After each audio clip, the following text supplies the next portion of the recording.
Hello everyone and welcome back to another faction overview video. So far we've covered the Stalwart Empire, the Stout Dwarves, the haughty Vampires, and most recently the brutal Greenskins. This time however we'll be getting quite a bit more beastly with this video, focusing on the hairy horde of the Beastmen of Chaos. Now for all you furries out there, it's time to get your best yiffing suit on and get comfortable with whatever the hell it is you furries like to snack on when watching beast people maul their way across the battlefield. So, to the basics. Beastmen are a traditional horde faction, and if you've played any previous Total War games, you'll understand how they work, but for the uninitiated of you out there, horde factions have no home city territory, and count each army as a kind of mobile city. Where the army goes, the horde follows, and from these roving warbands you can temporarily set up shop anywhere on the map and upgrade your horde to unlock new units, new abilities, and other snacky goods for your barnyard-headed army of doom. As such, they're a pretty simple faction to play, since you only really have to worry about the immediate faction whose territory you've currently decided is your new grazing ground. There's some nuance to this, however, and how things work in the Beastman faction. Your army can't just be a massive horde of minotaurs, for instance, since you have unit caps, which limit how many of a particular unit your horde can accommodate. That said, you pay 0 upkeep for your entire army, so it's pretty nice. You can increase your army limit though by establishing a herd stone in any settlement that you've pillaged and burnt to the ground, which will grant you marks of ruination. These basically act like shiny badges from the Chaos Gods to show they've done the work of their patron goat-legged deity, which is, let's face it, it's most likely Slaanesh, and that they should keep up the wanton slaughter and mayhem, but also make sure not to overgraze the fields. Dread, and sadly not the megacity version, is another resource that your army of goat people can acquire. Dread's earned from every victory, and can be spent on various upgrades such as unit cap increases, and on those rare occasions where you need another herd of goats to confederate with your herd of goats to form a larger herd of goats. So, there's a theme here. Your army of LARPing furries can also use different stances to traverse normally impassable terrain by using the beast paths, while also having hidden encampments to avoid large angry armies that are hunting you amongst the other usual stances like forced gallop and graze here. Every 7 turns you'll be faced with Beastman-themed dilemmas as the moon Morsley breaches its zenith. So, some of these can confer benefits to your army, while others might force you to spend resources to avoid a nasty debuff. These mechanics then make the Beastmen play more like they were intended, which is an aggressive force, always on the move, looking for weakly defended settlements and good ambush opportunities to earn dread and marks of rumination. The Beastmen aren't there to settle territory, they just want to tear it up and move on, and frankly, they don't work well with others. Other Chaos factions will not appreciate a bunch of animal people turning up and leaving their droppings everywhere and chewing on the furniture, so basically you want to treat everyone as a foe and pick your battles accordingly. Of course, this means you're going to need some tough, mean and hard-hitting beast lords to lead these braying farm animals to war, and the selection here is quite good. So let's take a look at the first war herd, known as the War Herd of the One-Eye. Led by Kazrak One-Eye, this faction starts in the Misty Hills near the Black Pit in the Mortal Empires. Kazrak's force has a bonus to ambush chance and a higher evasion chance when using beast paths. Finally, his faction also upgrades unit caps at a reduced cost. Kazrak himself is a no-nonsense fighter sporting some fashionable headwear.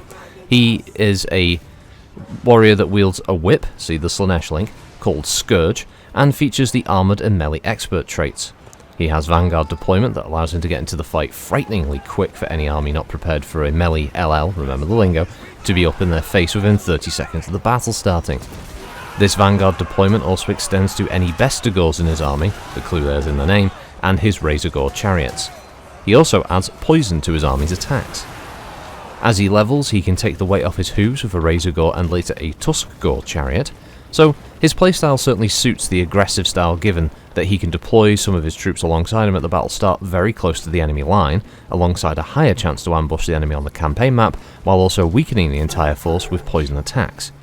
Aggression is key here, and smart use of elite units can break the line and allow the rest of the army to pick the foe apart. If you stall, you're likely to start seeing your Ungors turn their fluffy satyr tail and run. Fancy something a bit different from Angry Goatman that hits things? Okay, how about Angry Goatman who casts spells instead? The Harbinger of Disaster faction, which sounds like a late 90s WWF tag team, is the one for you. Led by Malagor the Dark Omen of the HOB, former IWGP Tag Champions, they start their campaign on Immortal Empires in the Marshes of Madness, near sunken Kurnak. Heroes in this faction have a 50% reduction in capacity upgrade costs, while their armies and heroes move an extra 10%, yeah, that's right, 10% on the campaign map.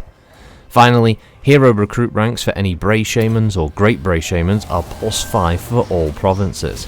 So, the HOB, Slammy Award winners 1997, have a clear emphasis on pumping out heroes and mages. Their armies can catch those annoying AI forces a little quicker with their increased movement distance, and it's best to level up your spellcasters quick and start flinging some beast magic around. As mentioned earlier, Malagor is a spellcaster, which means he doesn't like the rough and tumble of melee life on the field. He does count as a decent melee combatant, but that doesn't mean he should be thrown in against other lords or heroes that do well in the scrum. The other trait is Spellcaster, which, well, yeah, he casts spells, not sure why that's listed, but there you go. His effects include Crowfather, which adds fear to Harpy units in his army so they can run off those skirmishers quicker. Local enemy armies have reduced leadership before the battle even starts, and their casualty replenishment rate is reduced by 100%. So basically they don't regen unless they have some buffs for army replenishment. His armies also move an extra 50% further when they use the beast paths. So, presumably his Harpy troops have that high-pitched voice that scares people. Malagor threatens the enemy with a sexy dance to reduce their leadership, and sends them free copies of the Rings of Power to cause members of the enemy army to commit suicide to reduce their casualty replenishment. Malagor overall then is a slow, methodical murderer of the enemy. He doesn't need to get them all the first time, he just needs to keep following them as they flee and attack them at each opportunity, guaranteeing himself more experience with each victory, and preventing the enemy AI from plugging the gaps in their lines with FNGs. Should you want to keep with the melee-themed murder and rampage, you do have the option of the chaos-inflicted Morgur the Shadowgave. This frankly bizarre-looking Beastman thing literally warps the world around him, or so the flavor text goes. Unfortunately in-game he doesn't make grass grow randomly beneath his hooves, rivers to flow backwards, or animals to randomly mutate. That would have actually been a technical nightmare to have in the game, but wow would it have been fun to see. Instead we get a goat boy who causes poison attacks, can passively regenerate his health, which works with the whole constantly changing aspect, and has the passive Aura of Transmutation, which, given how badly these creatures communicate vocally, would be hilarious to hear them to say. This passive reduces damage to him drastically while active, but when it wears off he could suddenly be in trouble if he's in the middle of elite infantry or powerful heroes or lords. Morgur leads the war herd of the Shadowgave, which starts their adventures in Estalia in the Immortal Empires campaign. Estalia won't be green for very long from this start point, but it's a great jump-off point for ruination and grazing. The faction has a higher chaos spawn capacity, replenishing their troops quicker, increasing chaos undivided corruption for all characters and builds horde buildings cheaper. A neat trick for Morgur is the raid stance, which is slightly different for him under the name Despoiler Raiding Stance, which will actually spread chaos corruption and attrition to nearby regions and armies. Honestly, he is one of the better choices for the Beastmen given his passives and focus on quick regen and attritional abilities. That said, the final legendary lord for the Beastmen is quite the formidable creature. Taurox the Brass Bull. Yes, he has a body of brass. It is probably the choice there for anyone who would like to micromanage their units while they double-click charge for their lord into the front line. Taurox is a low intellect, all damage lord play-wise. So, the facts first. Taurox is well, unsurprisingly, a melee specialist, if that never needs to be explained really. I mean, look at the guy. He's armoured, causes armour-piercing damage, he's a melee expert, and all that is the pretty standard stuff that you would expect at this point for a character like this. He causes fear, passes through trees without penalty, has natural missile damage resistance, metal body remember, causes wounds to combatants for damage over time, can smash gates down during sieges, and can somehow hide in forests.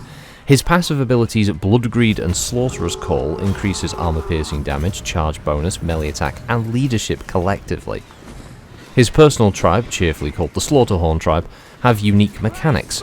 Momentum will build up when winning battles, which becomes a kind of currency he can use for his rampage ability on the map. He earns rampage marks, which, when the two are combined, can make him do some crazy things like replenishing his movement points to raid further out each turn, unlock passive abilities for his army to cause more fear, more damage and more glory for chaos. And all of this fun starts in the Obsidian Peaks near Clar Carond in Immortal Empires. Taurox also leaves a river of blood after each victory, which basically means he leaves one hell of a grisly sight behind him, which decreases the leadership value of any non-chaos race in the area. Overall, Taurox is your best option for brute forcing a campaign. Who needs the subtlety angle when you can just ram through everything with a massive brass bull man thing, right? But that isn't to say the Beastmen are all about the legendary lords. Oh no, plenty of other barnyard mutants run their own lesser herds or tribes or whatever, and like the other armies, these normal lords can be recruited to lead a crack suicides force of their own when you need them. Kicking things off, we have the originally named Beast Lord. They're basically watered down Khazrak, a heavy focus on melee combat with the armoured and melee expert traits. These lords are perfect to lead small raiding armies or act as support leaders for siege forces and campaigns where your main legendary lord is someone like Malagor, for instance. Beast Lords don't get any fancy mounts outside of the Razor Gore Chariot, which does make them a lot more mobile and thus capable of causing more damage. The Apocalyptic Vision ability is a decent buff for attack and leadership for your weaker units in the early stages of the fight, or to enhance your already powerful fighters. The Doombull, which made its first appearance in the Silence and the Fury DLC, is the Beast Lord on steroids, or maybe mad cow disease. This swole brute is similar to Taurox in the giant angry bull department. They smash any normal unit they encounter and take a lot of damage before they go down. Their thick hide will count as armour, their massive weapons are armour piercing, and they are melee experts. Couple this with their ability to hide in forests and move through trees without penalty, and you can create some interesting ambushes with the Doombull.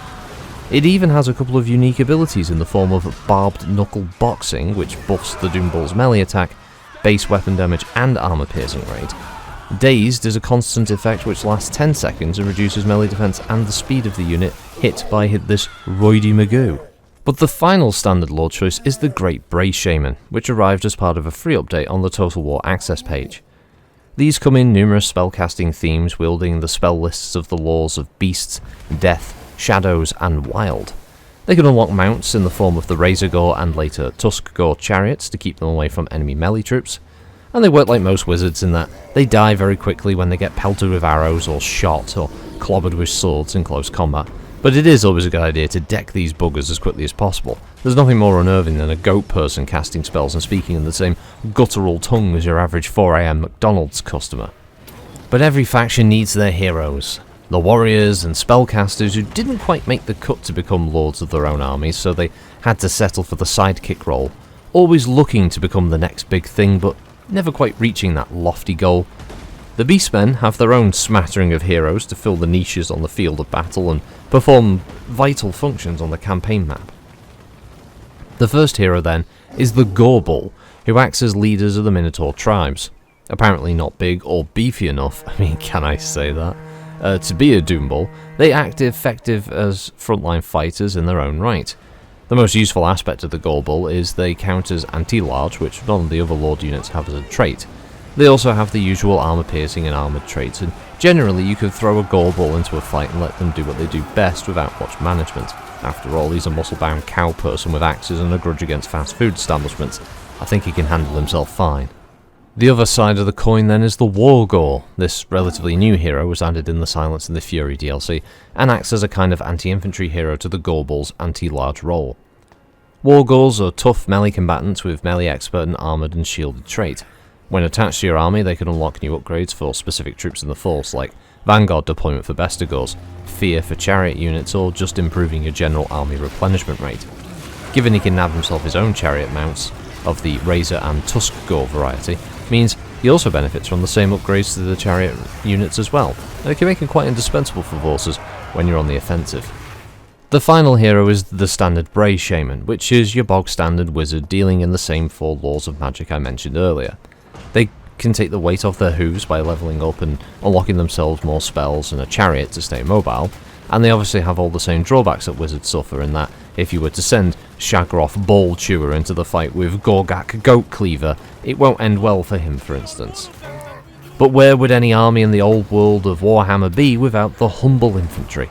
Those faceless hordes that we throw without a second thought into the firing line without a glimmer of regret, despite the fact that they'll never get to see their digital loved ones ever again, huh? Well, the Beastmen are well equipped with infantry that range from weak but numerous Ungors to troopers like the Gore Herd and finally the elite Bestigors. Let's have a look at them, shall we? So, Ungors comprise the lowest rung of the tribe's infantry force. These evil Mr. Tumnus looking motherfuckers are your starting line troops, capable in large numbers, but easily scattered if offered any real resistance. The Ungor Spearmen herd are actually pretty decent against large units, which include cavalry. This means that they can usually withstand the charge of a low to mid-tier cav unit and actually fight them off with relatively few losses. That said, if your average Orc Boy or Imperial Swordman unit gets into swinging distance, it becomes a much less rosy picture. Ungors have poor leadership as a trait, and will rout quickly when the goat satyr heads start flying. They do have a couple of useful attributes to help them though a little. The first is Stalk, which makes them invisible in any terrain provided they aren't within the detection range of enemy units, and it means that they can literally walk across an open field to the flank of the enemy and not be seen until the last second. Couple this with Vanguard deployment, you can actually catch armies out of a line of ready spears to charge the front. Given most, if not all, Beastmen troops actually lack in the armour department, aggression is key, and you need to accept losses are going to be a constant issue with Beastmen troops, so it's imperative to use Ungors as aggressively as possible to pin the enemy and bring better troops to bear when you can roll up the flank or smash the line. The Ungor also come in two alternate variants as well. Both of these are slightly more expensive, but both carry shields to keep them alive a little longer. The Ungor Spearmen herd with shields have the same traits as the previous standard Spearmen, but are almost survivable with their little shields to protect from some missile fire and better melee defense. The Ungor herd, however, lose the anti-large and charge defense against large foes traits in favour of a slightly better weapon damage stat of 20 compared to the spears of 17. The Ungor herd is your absolute bog standard infantry in this respect, similar to swordsmen or orc boys in that regard, and large formations of these troops can lock a front line in place while you manoeuvre your elite troops to do the real work of the battle. However, once you unlock the Gore herd, you'll want to start peppering your force with these improved troops as soon as possible. They aren't fancy in any way, shape or form, but they are much better overall compared to the lowly Ungor. Gores hit harder and live longer on the field, which is key for an army as lightly armoured as the Beastmen. Gores benefit from Vanguard deployment to get into the fight quicker and avoid being picked apart by archers. Should you want some protection from missile fire, the Gore herd also comes in a shielded form as well. They drop one of their axes for a shield, so do a little less damage. Still more than the Ungor herd, but they also live a little longer in the mad swirl of combat. The final and most elite infantry option then is the Bestigor. These represent the most efficient killers of the tribe and actually get some armour to keep them going a little longer. Their great axes are counted as armour-piercing weapons to go with their armoured traits. Bestigors are expensive troops to field, and they are hard losses to absorb should this happen. Keeping them in reserve when you need a unit that can crack the hardest armour of the opponent is a good strategy here, and they work well against heavy armoured factions like Chaos Warriors, Dwarves and Lizardmen. They can't stalk though or use Vanguard deployment, so expect any long range fire from artillery or ranged units to focus them, unless you can find some trees for cover. But actually that covers the infantry. The Beastmen aren't a flashy infantry force like the Empire for instance, but what they have is fairly effective, straightforward and easy to use. They hit like trucks, give as good as they get from the enemy, and come in large formations to soak losses. And soak losses is what they'll have to do when it starts raining arrows. My god, look at all that fine barnyard produce just ripe for the taking. Goat curry tonight, people. So, yeah, if you wanted to counter any of that ranged fire from your opponent, you're gonna be disappointed here. The Beastmen have a single ranged unit that has 2 legs, anyway, and that comes in the form of the lowly Ungor Raider. They're a pretty weak counter to basically every other army in the game. Expendable is a fitting attribute here, as they have low leadership, poor defense stats, and their missile damage is poor compared. They're good at the early stages when you're fighting peasants or have the advantage in terms of missile troops, but given the aggressive playstyle of this faction, the Raiders here feel pretty out of place. They do benefit from the same Stalk and Vanguard abilities of other Ungor units, such as the Spearman herd, so they can get closer than normal to launch their attacks, but the second anything gets within range, be that ranged units or melee, they will flee. Even Skaven slaves look down on the Ungor Raider, and they aren't wrong. Go on, run them down, get these wretched creatures out of my sight. Damn your eyes, sir. But on the cavalry side of things, the Beastmen do a bit better by having the hybrid of beast and horse in the form of the Centaur. Yes, the angry goat horses are on the warpath, people, and they're coming for your favourite pony. Centaurs are shielded troops armed with spears, though for some reason they don't get a bonus against enemy cavalry, which seems like a missed opportunity for a unique trait for the Beastie Boy cavalry units here.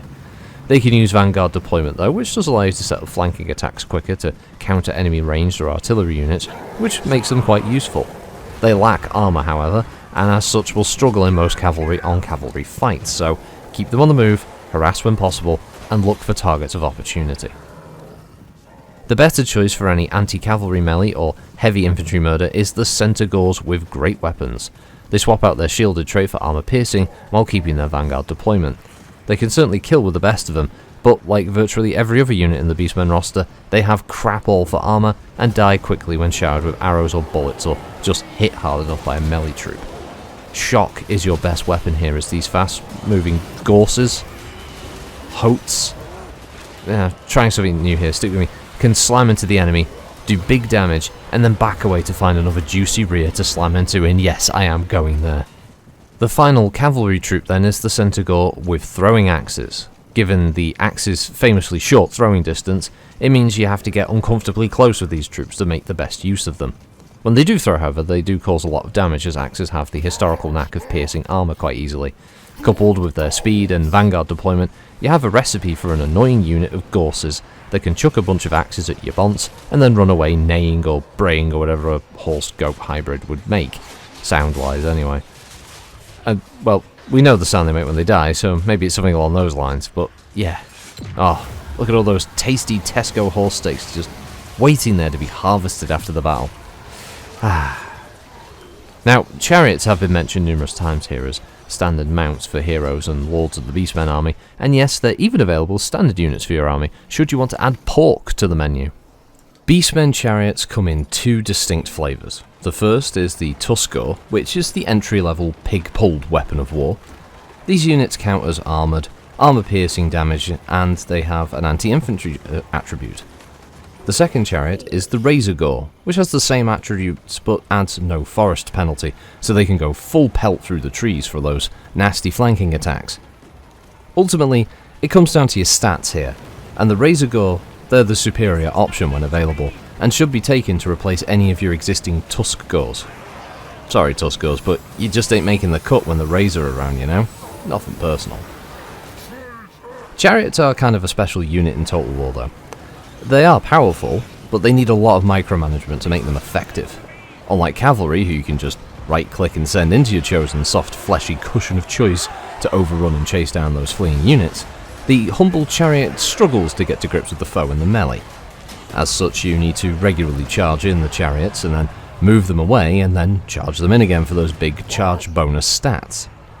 Otherwise, the crew will just sit in the scrum being bashed around the head repeatedly until either they die or the animals pulling the chariot dies, and they become pretty useless. The crew are more likely to cark it here because, well, like most beastmen, they don't wear armour.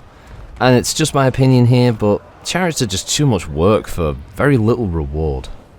But moving on, we have the war beasts of the Beastmen roster. These units represent the rapid attack element of the Horde, being made up of weakly protected but quick melee units, able to tie up the enemy, and also they're light cavalry, long enough for you to get the better hoof of the situation. The first unit then is the good old Warhound.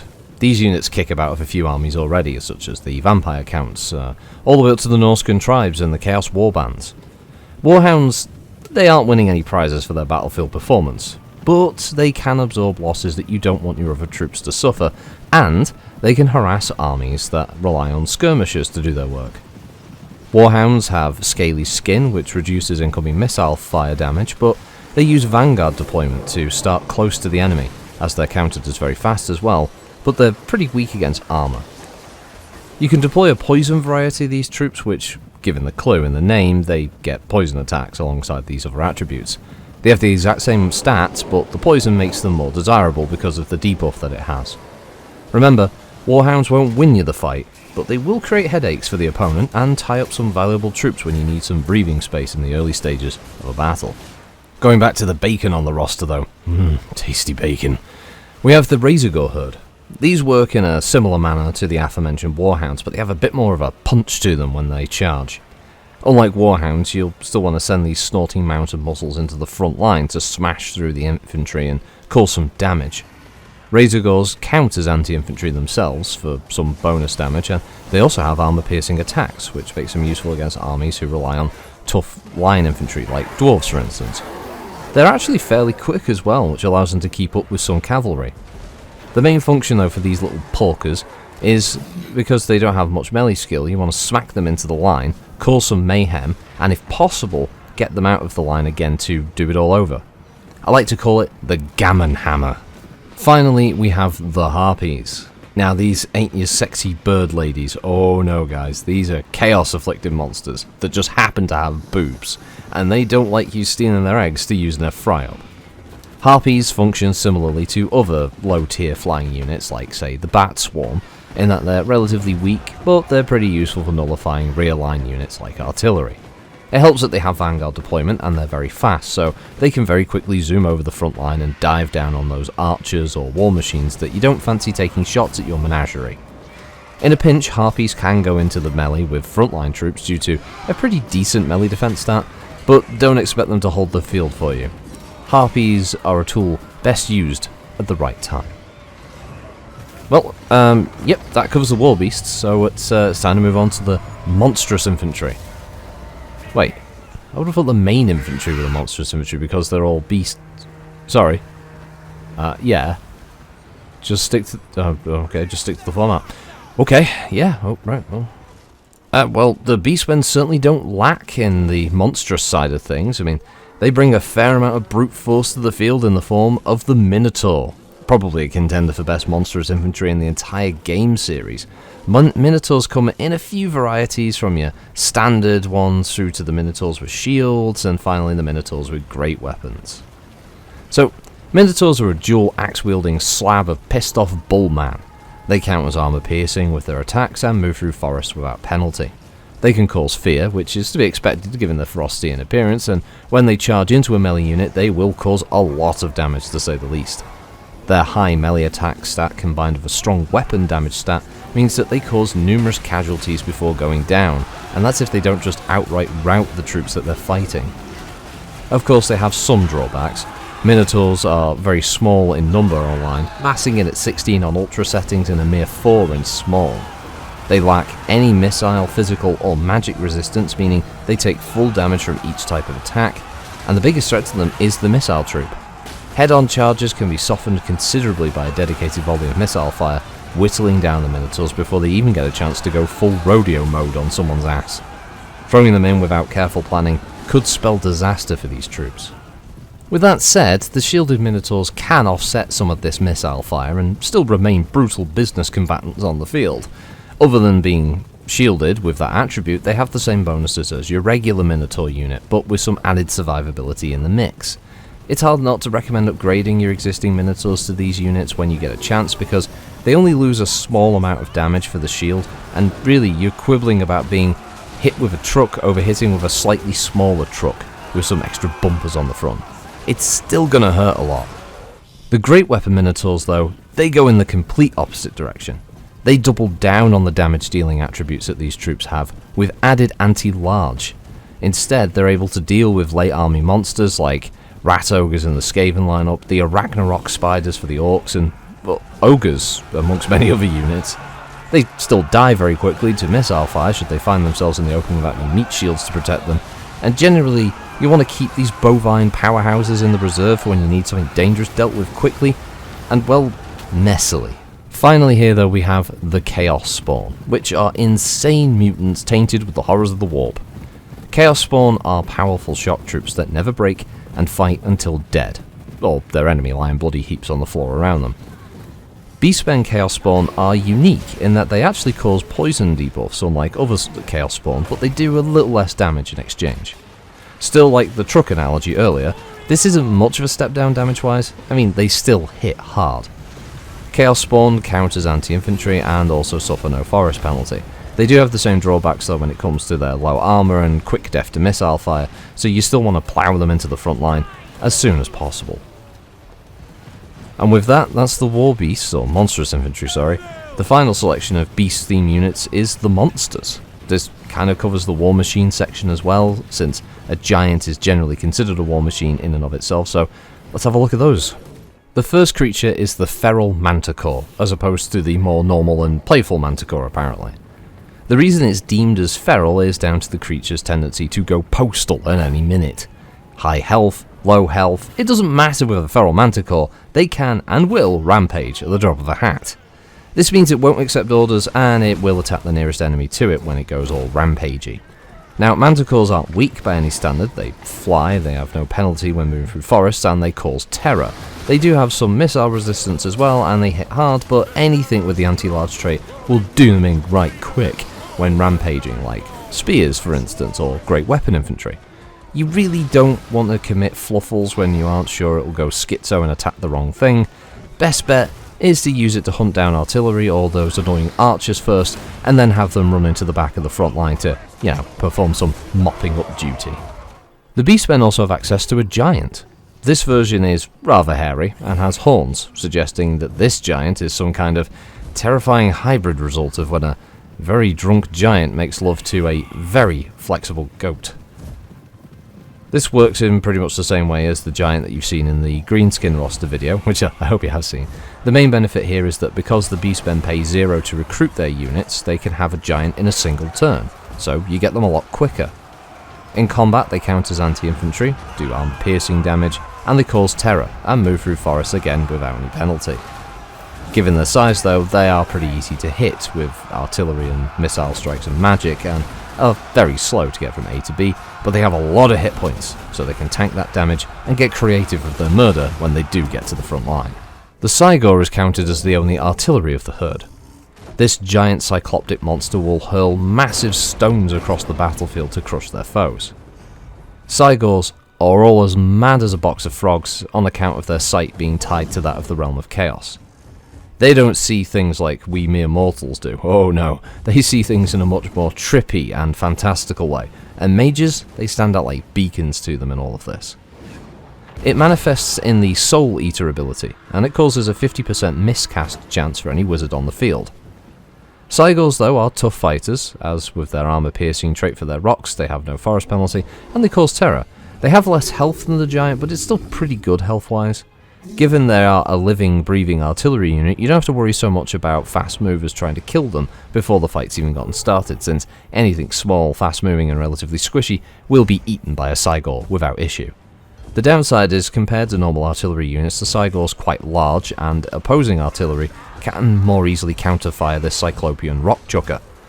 This can mean that you have to micromanage the Cygor in larger battles until you can neutralise the enemy artillery, or prevent any heroes or wards making a beeline for it.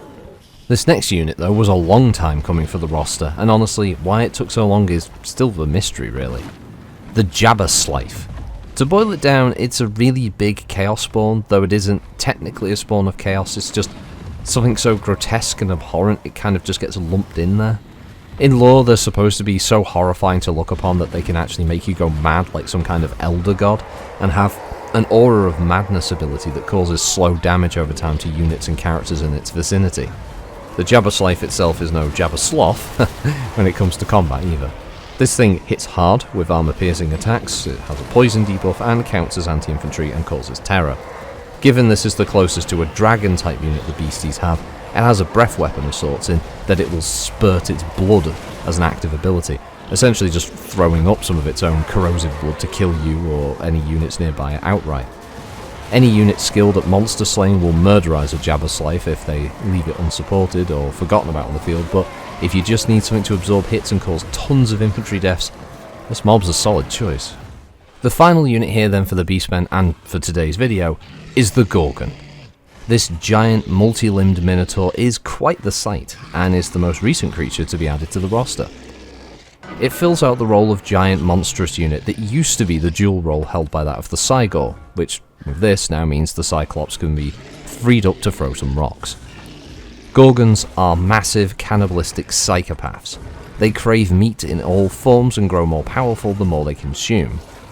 Sadly though, this has zero effect in game. You don't see them eat much at all really, but you do see them stomp enemies quite effectively when they're thrown into the crucible of battle. Gorgons naturally cause terror, and even that thing's mother probably slapped it when it was born. It has armor piercing and it counts as anti-large. Note though how it isn't anti-infantry. The Gorgon is your counter to enemy giant creatures like the Dark Elves Charybdis or the Giant for the Greenskins or even the Steam Tank. Units that are equipped to deal with anti-large foes will actually do decent damage to a Gorgon if you don't utilise it properly. It isn't simply a case of right-click murder. You need to select the right target for it and make sure it isn't going to be flanked or surrounded by units that are capable of killing or routing it. Ranged units can also do it in quickly, especially those with some good armor piercing capabilities like the Streltsy and Kislev or handgunners in the Empire. Gorgons are big and frightening, but enough lead will drop anything eventually. And that about wraps up the Beastmen, an army of rowdy beast boys who enjoy slaughtering their way across the map, erecting stones to their herd, eating grass and spawning armies for free. One of the better armies to play if you want a less economy focused faction and just want to tear through some armies for fun. Hope you enjoyed that. I look forward to working on the next one. Have a good one all, and I'll see you next time. Bye bye.